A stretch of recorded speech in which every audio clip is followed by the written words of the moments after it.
So you're thinking about relocating to Idaho, but you've heard a lot of good things and a lot of bad things and a lot of in between or very odd things. Today, I am going to share with you the truths about many of the myths and conspiracy theories that I hear when people are interested in relocating to Boise, Idaho, or other parts of Idaho.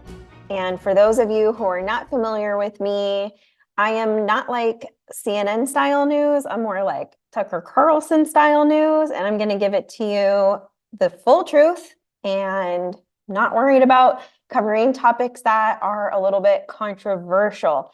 Keep it real, homies. And at the very end of this video, I saved the absolute best for last. I have a special guest on, and he is going to bust a myth that could save you potentially hundreds of thousands of dollars, lots and lots of hours of research, and a ton of headache.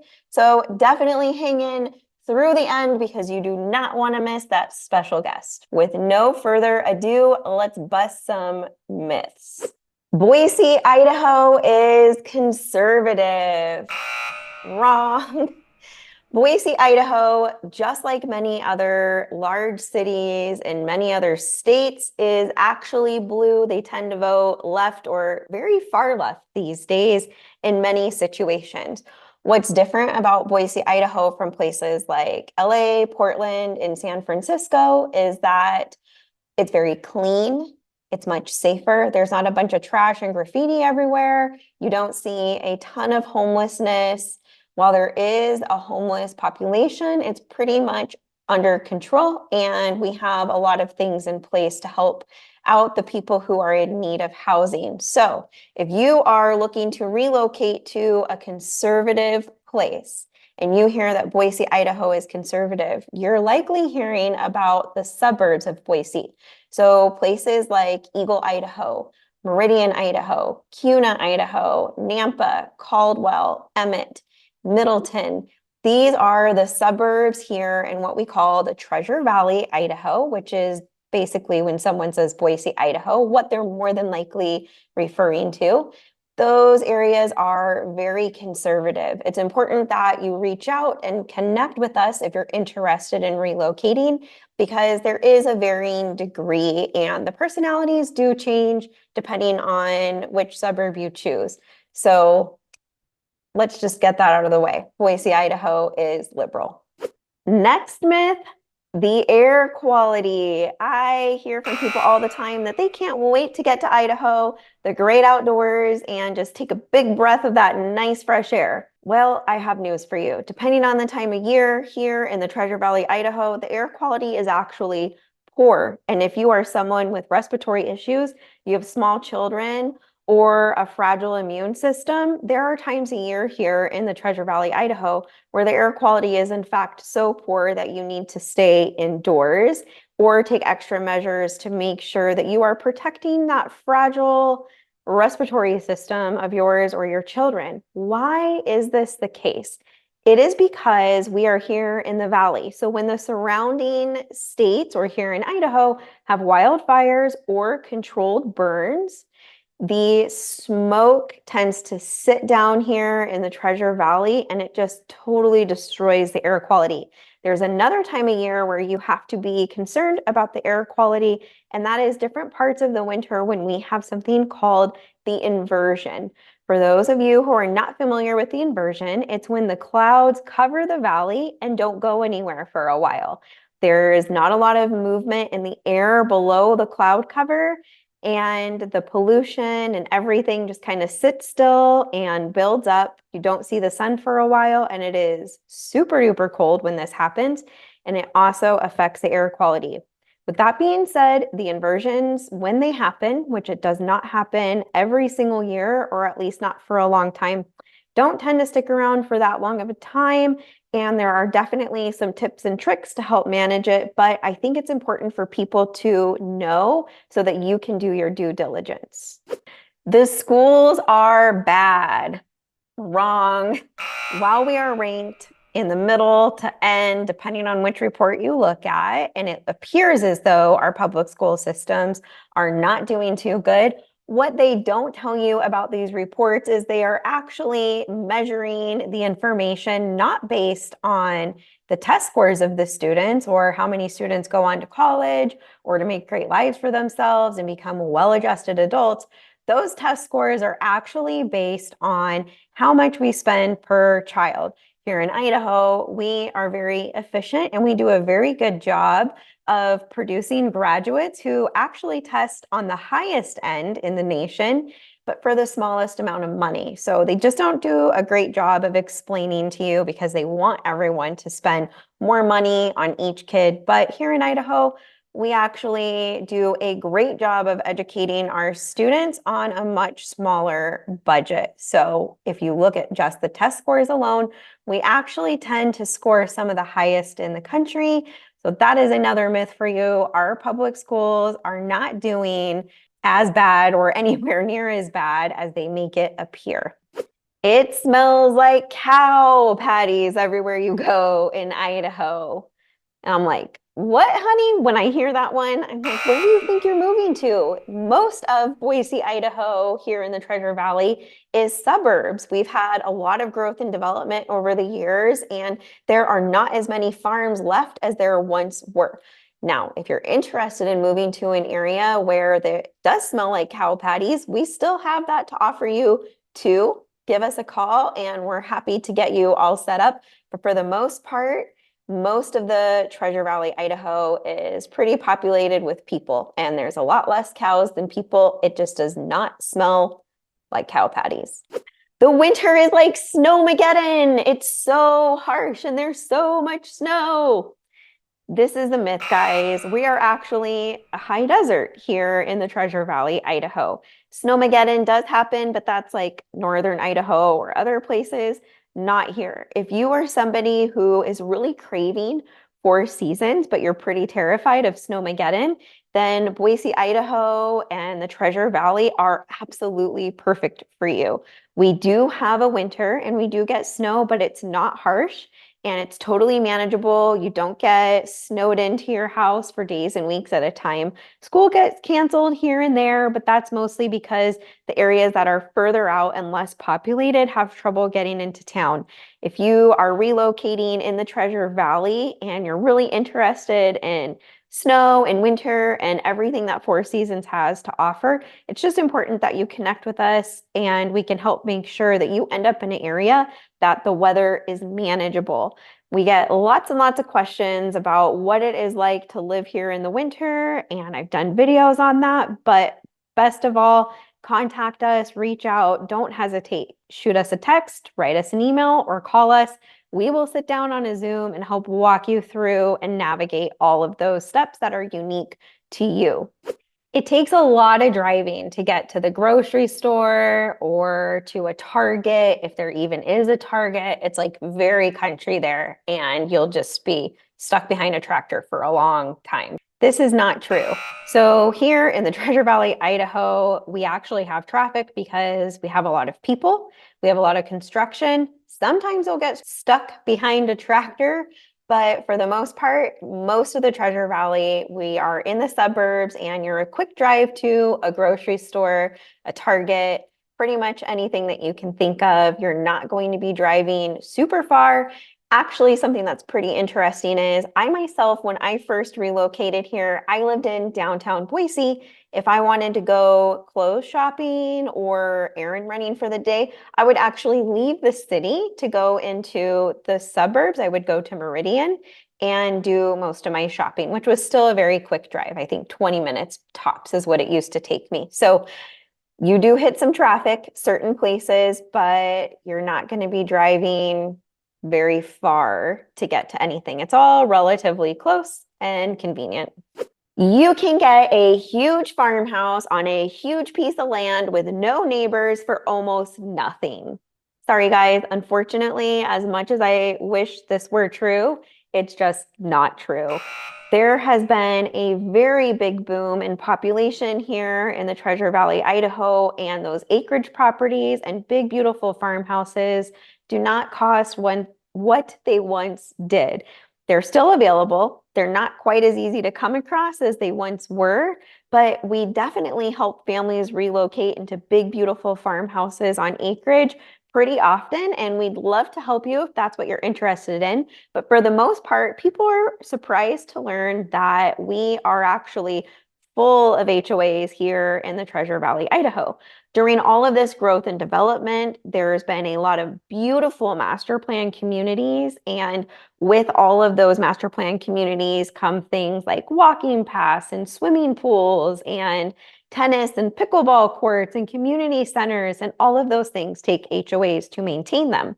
Now, our HOAs, which I have heard a couple people here and there say that they've heard that our HOAs are really harsh and controlling, that's a myth within this myth. That's not true. Our HOAs are so wonderful. They plan community events and parades and all sorts of really fun things.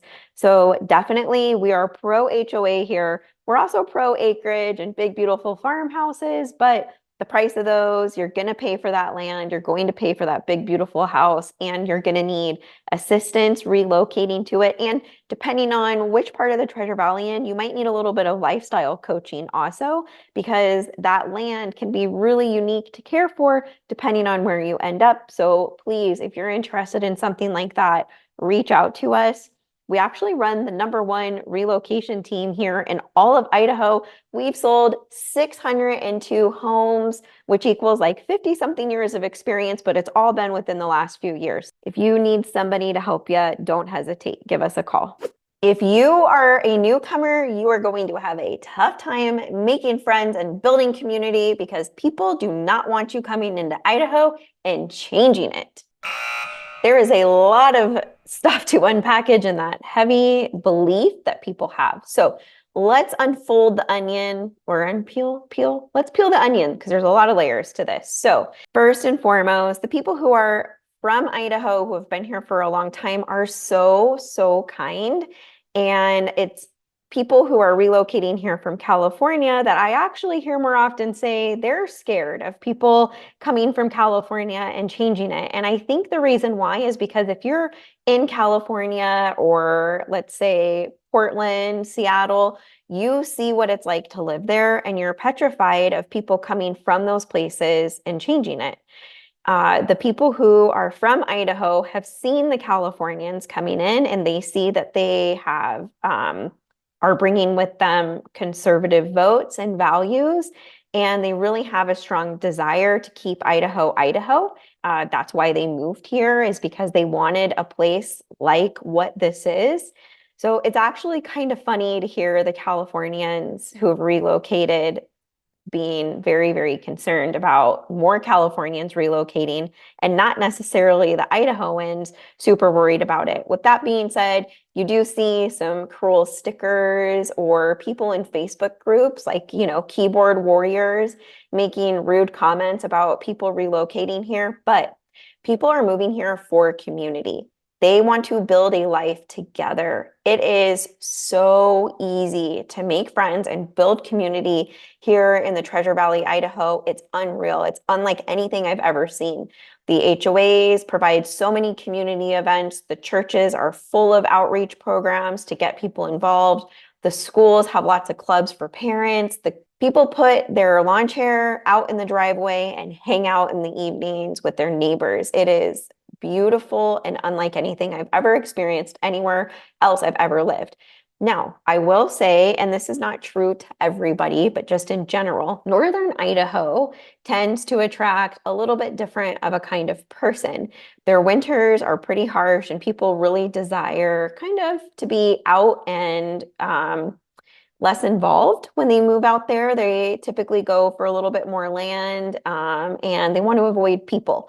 So I don't know if you've ever heard of the Seattle freeze. I lived in Seattle for a while, but I would compare Northern Idahoans and people who relocate there more to people who are in Seattle. You might really hit it off and think, wow, this person's super friendly, but then you never actually build community or become friends with anyone. It's like they're polite and kind from a distance. That's not what you're going to get here in Idaho. You're going to get lots of people who love you and who are interested in you, whether you like it or not. So I hope that covers it for you as far as the people. Go. Next myth. Everybody is Mormon in Idaho. What? Not everybody in Idaho is Mormon. And to piggyback off that myth, I also hear people say your business is only successful if you're Mormon because Mormons only support Mormons and everybody in Idaho is Mormon. This is not true.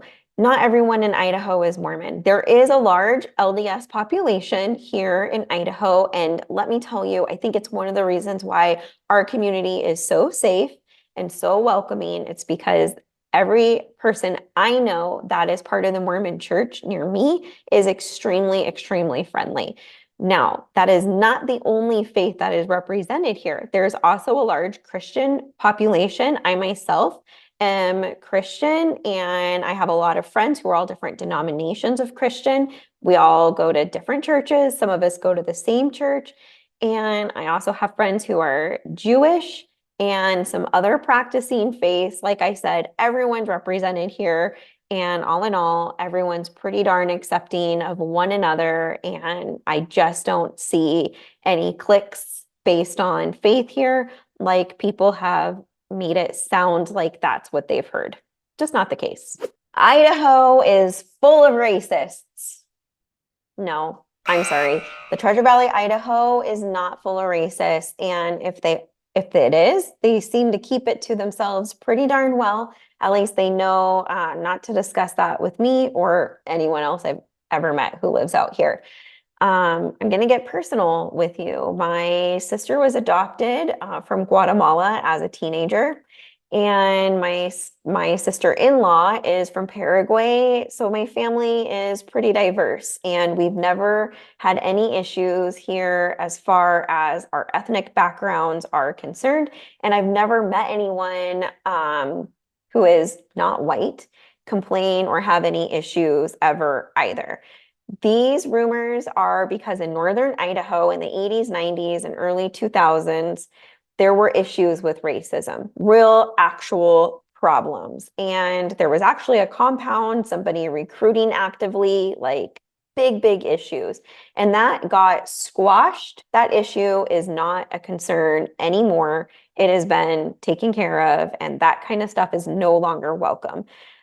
It's not super diverse in the Treasure Valley, Idaho. You'll have to look the statistics up online yourself. I can't go into too many details as a realtor, but what I can say is diversity is welcome. The more the merrier, and it breaks my heart that this is a rumor because I think it has prevented families from even considering relocating to Idaho, which is really sad. We would love more people from more walks of life to come and be part of our community here in the Treasure Valley, Idaho.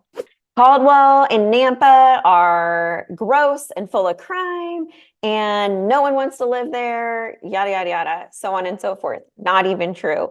Nampa was actually voted the #1 most well-ran city in the entire United States a couple years ago, and Boise, Idaho was like #2 or 3. So Nampa, Idaho is absolutely amazing, and it is not where people go to disappear. I've heard so many crazy things. Same thing with Caldwell. I've heard that Caldwell is full of gangs and it's just super dangerous and really bad. And again, this is not the case.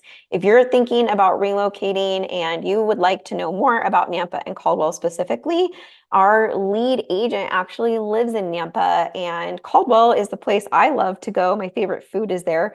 We have helped a lot of families relocate successfully there, and they're very, very happy with it. Don't believe what you hear about Nampa and Caldwell. You get a better deal buying a house if you work with the builder or the listing agent in Idaho. Sorry, guys. Would you ever tell your friend who's going through a divorce to use their ex's attorney, or anyone who's going to court for that matter to use the attorney who is on the other team?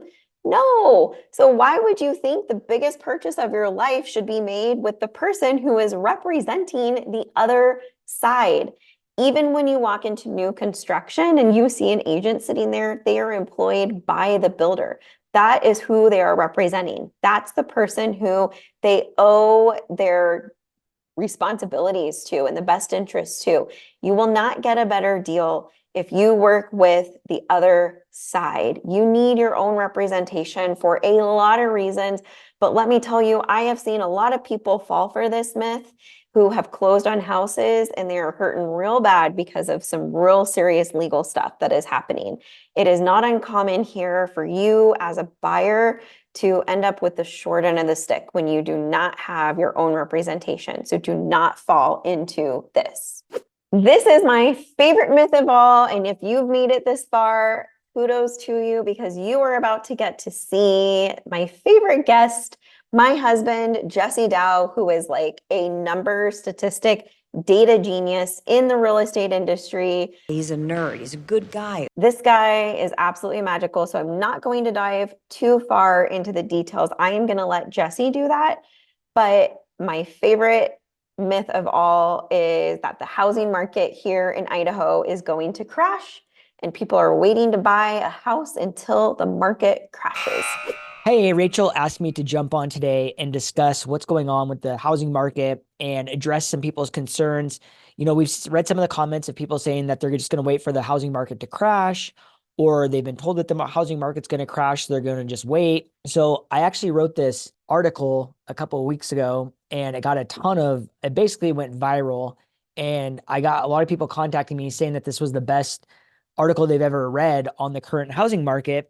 And I think it's kind of important to pass along this information to the audience that's watching. Title of the article was simply, "Why are home prices not dropping? Why are rates not going down?" The primary premise of the article was that absorption is what controls the markets through supply and demand. It's just like any other thing in the world. If there's high demand, low supply, prices go up. If there's an overage of supply and the demand is low, the prices usually go down. So right now, when they talk about the inventory of the markets, they're always basing it on an absorption rate.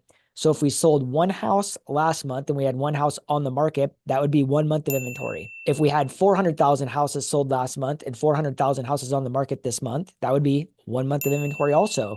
So it's a sliding scale of inventory and absorption, but it's also leading people to believe, in my opinion, that a crash is coming based on how many buyers are leaving the market, because they say for every 1% of interest rate increase, 5 million people leave the market to buy. 1% drop in interest rates brings back in 5 million people.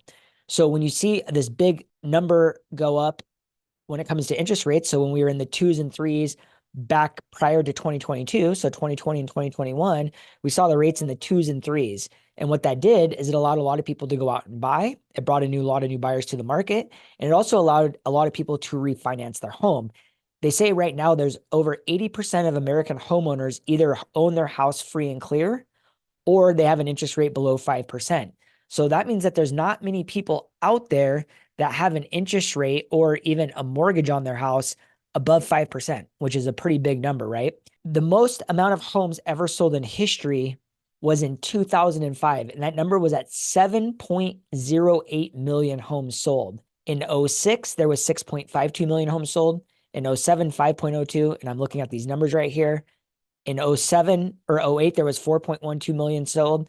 09, 4.34, and the low water mark of 4.18 million in 2010. Also, 28 was 4.12, so they're relatively the same. The problem with that era and prior to the crash, lending regulations were extremely lenient. So they judge the regulation industry. Well, they don't judge it. There's like a 1,000 point scale. So 100 is the most strict, 1,000 is the most lenient. Well, if you remember back before 06, anybody with the pulse could go out and get a loan. Why did this happen? It's because they allowed investment banks and financial banks to merge together. So once they did, it was basically like giving somebody that's addicted to gambling unlimited bankroll. And basically that created a big problem. A lot of people think it was the real estate agents that caused the problem. It was actually the lending industry that caused the problems. So they basically deregulated lending and it blew the top off of the situation, and it caused a lot of fraudulent situations going on that eventually caused a problem. If you remember back in, 03, 04, 05, a lot of people are doing adjustable rate mortgages. So those rates would be typically, it was called a 5-year arm or a 7-year arm.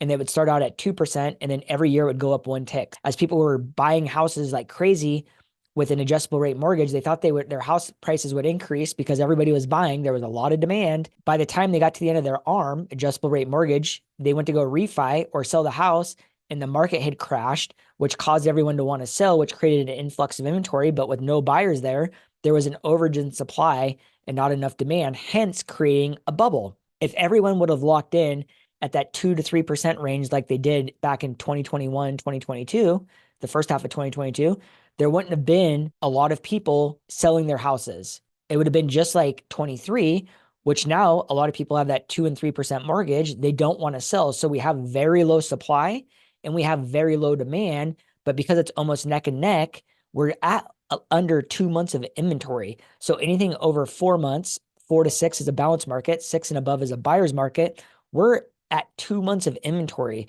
So yes, we have low inventory, but we also have a low buyer pool, which is actually making the time on market go a little bit longer, which is actually confusing a lot of buyers and a lot of sellers. Yeah, I'm confused too. We're confused. People typically buy real estate or sell real estate when they have life events. It's not really the rate that drives the inventory. It's the life events that drive the inventory. Yes, the rates make the landing a lot more desirable when the rates are lower, but that also brings in a lot of consumers. And if we were to lower the rates right now, we do not have the supply to keep up with the demand. So in my professional opinion, I feel that the Fed can purposefully hold the rates right where they are without disrupting the market. People may or may not believe this, but I highly doubt that the Fed wants to purposefully crash the real estate market. We will see the rates start to drop down. The Fed has announced that there would be two rate adjustments in 2024, one potentially in June and one potentially in September.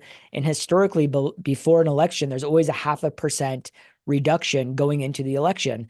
However, we're at a very interesting crossroads with inflation. The only way they can combat inflation really is to keep those interest rates high and pass along those expenses to the consumer. I don't mind getting a little bit of a higher interest rate in today's market, knowing that I'm going to be able to refinance my house down the road into that lower rate. Because right now, as a buyer, you're not out there shopping against a ton of competition. And historically, housing prices double every 10 years.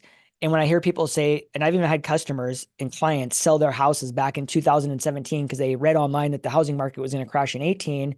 And here we are almost 10 years later, and their houses have doubled in price. So if houses double, and this is a historical fact that housing prices double every 10 years, the last crash we had was in 08. Before that, it was actually in the Great Depression back in 1929. So a 60-year gap. So if we go another 60 years out to another crash, that means your house would double 6 times. So a house today of 500,000 times that by 6 would be worth $3 million. If it was 500,000 today, be worth $3 million in 60 years. And let's just say when that crash happened, it sucked out half of the value of that home. It would take the value down to 1.5 million, which is still 3x today's value.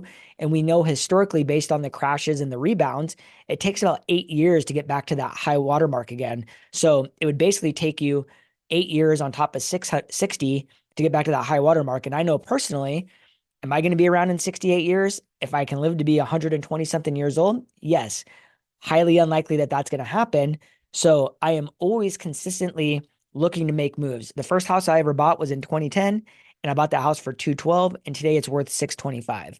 I bought 2 houses in 2021, and one of those houses has doubled in value, and one of them is up 50%. I fully remodeled them. I've also bought houses this year that we bought it at the auction, and they've doubled in value as well. My suggestion is when the life event happens, then it's all about just having an open conversation and seeing if it makes sense.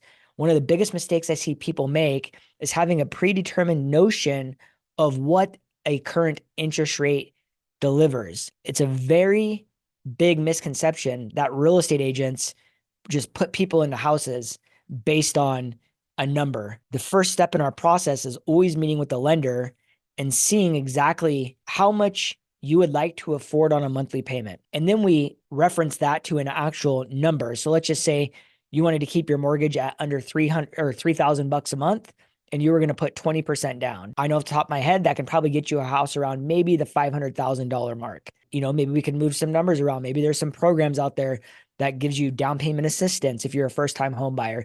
There's so many different variables that go into purchasing a home based on today's market, interest rates, programs, so on and so forth. And the best thing to do is just educate yourself with what that looks like, regardless of whether you're looking to purchase a house today, sell a house today, or sell or buy in the next 2 years. We would love to help you with that decision-making process. So feel free to give us a call, shoot us a text, send us an email.